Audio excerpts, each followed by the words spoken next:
Handover adalah waktu di mana terjadi perpindahan atau transfer tanggung jawab tentang pasien dari perawat yang satu ke perawat yang lain. Operan jaga memiliki beberapa istilah lain. Beberapa istilah itu diantaranya handover, handoff, shift report, sign on, sign over, dan cross coverage.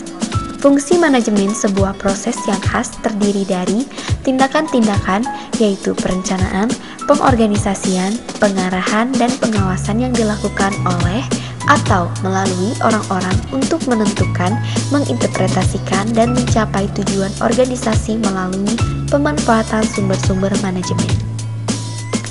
Berikut tayangan video role-play handover persembahan kelompok 1. Selamat menyaksikan. Baik, sudah lengkap semuanya ya, yang shift malam dan shift pagi. Sudah, Bu. Sudah, Bu. Baik, sebelum kita melakukan operan, saya akan mendata terlebih dahulu yang dinas pagi ya. Untuk yang dinas pagi, ini ada perawat Ririn sebagai PJ-nya, lalu selanjutnya ada perawat pelaksana, perawat Imelda. Untuk yang dinas malam, itu perawat PJ-nya itu ada perawat Rika, dan perawat pelaksananya ada perawat Dita. Assalamualaikum warahmatullahi wabarakatuh. Waalaikumsalam warahmatullahi wabarakatuh. Waalaikumsalam warahmatullahi wabarakatuh. Waalaikumsalam warahmatullahi wabarakatuh. Pada kesempatan pagi hari ini kita akan melakukan handover atau timbang terima dari shift malam ke shift pagi. Sebelum memulai, mari kita membaca doa terlebih dahulu. Mari kita berdoa menurut agama dan kepercayaannya masing-masing. Berdoa dimulai. Berdoa selesai. Baiklah, mari kita mulai. Untuk yang dinas malam, silahkan menyampaikan asuhan keperawatan yang telah diberikan untuk dinas pagi. Baik, terima kasih Bu. Shift malam akan melaporkan keadaan pasien di ruangan. Jumlah pasien lama saat ini 90 orang dan tidak ada penambahan pasien baru. Dan untuk penyampaian status pasien akan saya serahkan kepada perawat pelaksana, yaitu Ibu Dita. Silakan Bu Dita. Baik Bu, untuk pasien yang pertama itu ada Nyonya Gustina, usianya 26 tahun, dengan nomor mediknya 88170027, ada di ruang 2A DPJP Dr. Hirunisa. Nah, klien masuk dengan pos SC pada tanggal 15 November 2020. Kemudian masalah keperawatan yang kami angkat adalah gangguan rasa nyaman dan nyeri. Nah, setelah kami kaji tadi malam, ibu tersebut masih mengeluhkan nyeri pada bagian operasi. Berdasarkan hasil pengkajian, Nyonya Gustina tidak ada riwayat penyakit masa lalu dan riwayat penyakit alergi, Bu. Kemudian dokter penanggung jawab menginstruksikan terapi berlanjut, tidak ada perubahan seperti itu. Untuk hasil yang diobservasinya itu tingkat kesadaran itu kompos mentis dengan tekanan darah 120/70 mmHg, nah di 70 kali per menit, respirasi rate-nya 21 kali per menit, dan suhunya 37 derajat Celcius. Kemudian terapi yang kami berikan itu kami memberi edukasi Bu dan mengajarkan bagaimana cara memberikan ASI. Nah, kami pun sudah membantu mobilisasi pasien untuk miring kanan, miring kiri. Untuk instruksi dokter, terapi yang diberikan itu melalui oral dan melakukan perawatan luka seperti itu, Bu.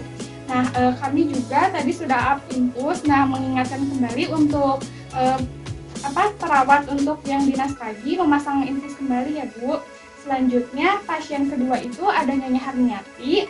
Beliau usianya 35 tahun dengan nomor medrek 88170008, ruang 2B DPJP Dr. Bagus. Masuknya itu tanggal 11 November 2020 Bu. Kemudian situasi yang sekarang dikeluhkan itu nyeri pada tangan kiri dan kaki kiri terpasang fraksi. Diagnosa medisnya itu fraktur intercostal humerus sinistra dan femur sinistra. Untuk diagnosa keperawatan sendirinya itu yaitu nyeri akut, hambatan mobilitas fisik, dan resiko gangguan perfusi jaringan. Tidak ada riwayat alergi juga Bu. Nah, untuk tingkat kesadarannya kompos mentis, tekanan 120/80 mmHg dari 72 kali per menit, respirasi rate-nya 25 kali per menit, suhu 36,7 Celcius, skala nyerinya 2, terpasang bisi hari keempat, cairan infusnya RL 21 GPP, traksi beban 3 kg. Paling untuk ininya pertahankan posisi, manajemen nyeri, bantu untuk ADL, lupa hygiene, perawatan kulit daerah traksi, dan terapi. Terapi anjuran dokter yang diberikan itu melalui oral, Bu. Baik, seperti itu saja, Bu, laporannya. Setelah kita mendengarkan asuhan keperawatan yang telah diberikan oleh Dinas Malam, silahkan kepada Dinas Pagi, apakah ada yang ingin diklarifikasi atau didiskusikan? Baiklah, terima kasih kepada Kepala Ruangan. Di sini saya mau menanyakan kepada Dinas Malam, Ibu Gustina, apakah masih dibutuhkan terapi cairan dan berapa yang harus diberikan kepada Bu Gustina? Terima kasih. Baiklah, Bu, izin menjawab. Untuk Nyonya Gustina itu tetap diberikan terapi menurut anjuran dokter itu RL 18 GPP dan membutuhkan 2000 ml cairan lagi yang harus diberikan. Seperti itu, Bu. Baik, terima kasih untuk Dinas Malam. Saya kembalikan lagi kepada Kepala Ruangan. Baik, setelah tadi sudah berdiskusi, mari kita lakukan timbang terima ke bed pasien. Pagi Ibu Gustina, kami mau operan dulu ya. Di sini yang akan berdinas ada Ibu Ririn sebagai perawat penanggung jawab dan ada Ibu Imelda sebagai perawat pelaksana pagi. Ibu Gustina, apakah masih ada keluhan? Udah ada, Sus. Apa nyerinya masih terasa? Masih terasa, Sus. Apa ASI-nya lancar, Bu? Sekarang sudah mulai lancar, Sus. ASI-nya tetap diberikan ya Ibu kepada bayinya, tidak ada hambatan. Sampai sepuas-puasnya ya Bu. Nah, Ibu di sini, Ibu kan infusnya dilepas ya Bu karena bengkak. Jadi bisa minta tolong keluarga untuk mengkompresnya ya Bu. Baik, Sus. Iya Ibu, nanti setelah itu saya pasangkan kembali infusnya ya Bu oleh kami yang berdinas pagi. Apakah ada yang mau ditanyakan lagi Bu? Suster, saya mau nanya, kakak saya ini kalau soal makanan ada pantangan nggak ya? Soalnya dengar-dengar katanya itu kalau orang habis operasi itu nggak boleh makan yang amis-amis gitu sus. Kayak misalnya telur gitu suster, atau ikan gitu, gimana sus? Oh enggak kok Bu, nggak ada pantangan. Itu makanan yang seperti itu dapat mempercepat perkembangan operasi. Oh seperti itu sus. Baik sus, terima kasih. Jika sudah cukup, apabila Ibu ada keluhan bisa melapor ke nurse station ya Bu. Kami pamit ya. Ya, Suster, terima kasih. Pagi Ibu Harni, kami mau operan dulu ya. Di sini yang akan berdinas pagi ada Ibu Ririn sebagai perawat penanggung jawab dan ada Ibu Imelda sebagai perawat pagi. Selamat pagi Bu Harni, apakah masih ada keluhan? Ya, Sus, kadang Ibu masih suka sakit kaki kiri sama tangan kiri. Apa nyerinya masih terasa sangat sakit? Gak, Sus, udah lumayan daripada yang kemarin. Makannya gimana, habis tidak Bu? Iya, Sus, sedikit soalnya makanan rumah sakit kurang enak. Ibu makannya harus dihabiskan ya, supaya Ibu cepat pulih. Nanti kalau Ibu makannya sedikit, Ibu tidak ada tenaga. Sedikit juga tidak apa Bu, tapi sering. Iya, Sus, makasih ya. Ya Bu, nanti setelah itu kami akan membersihkan area kemaluan Ibu ya Bu. Yang dipasangkan selang nanti oleh kami yang berdinas pagi. Apakah ada yang mau ditanyakan Bu? Gak ada, Sus. Jika sudah cukup, apabila Ibu ada keluhan bisa melapor ke nurse station ya Bu. Kami pamit ya. Terima kasih banyak ya, Sus. Alhamdulillah kegiatan timbang terima ini sudah kita laksanakan ke bed pasien. Saya harap dengan kegiatan ini proses pendelegasian antar shift ini bisa terstruktur dengan baik. Apakah ada yang ingin didiskusikan lagi?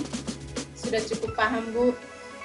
Apakah alat-alat di ruangan ini sudah lengkap atau ada yang rusak? Belum Bu, termometer di ruangan ini rusak dan alat oximeternya tidak dapat digunakan. Oke, kalau begitu nanti saya akan coba perbaiki untuk kekurangan yang ada di ruangan ini. Oh iya, ada tambahan lagi. Tadi saya lihat di ruangan 2A itu di depan kamar mandinya sedikit basah ya. Jadi tolong beritahukan kepada cleaning service untuk segera dibersihkan karena itu dapat membahayakan keselamatan pasien. Baik Bu, nanti saya akan beritahukan. Oke, kalau begitu terima kasih atas kerjasamanya untuk perawat primer dan perawat pelaksana yang telah bekerja sama dengan baik.